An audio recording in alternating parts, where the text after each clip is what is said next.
ꯑꯍꯥꯟꯕꯃꯛꯇꯗ Manipuri Audio Book ki maikaidagi pumnamakpu taramna okjari. Audio Book asida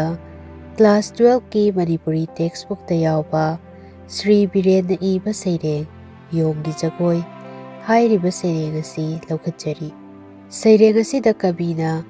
hauzik matamgi miyoibana masagi maningtamba leitaba akanba chatnabi amada masa yajadana yauksinba taba chatnabi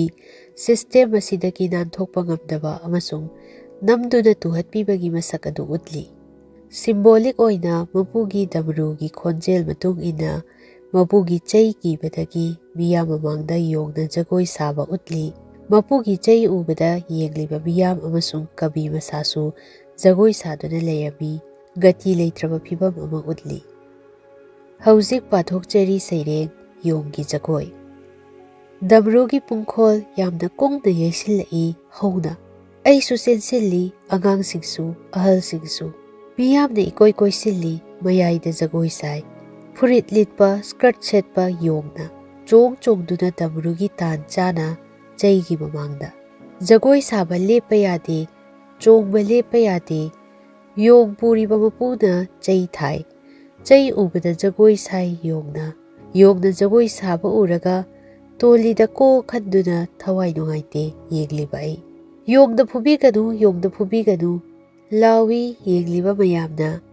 aina koina yengthoklui uki adudagi yegliba mayamdo loina jagoi sarami chongduna yong mapugi chai thangatpada madu ubada khoidausi sawatli aina karigi jagoi saribano makhoina damrugi punglonda chai uraga aina khanglaw lauri lepkho sakinu jagoi nakhoi budani tamjadarba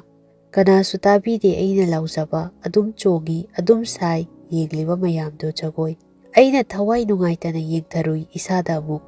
thegnarui ngakna yamna ngakna aisu chongduna leirami aisu sarami jagoi yong jagoi gati leitana chongduna damrugi punglonda chai thangatpa ubada haujikti chongli jagoi yong jagoi upai leitana aisu damrugi punglonda chaigi mamangda tangai phadana matang asida SriBiren na iba saireng Yonggi Jagoi hairiba saireng asi loisinjari.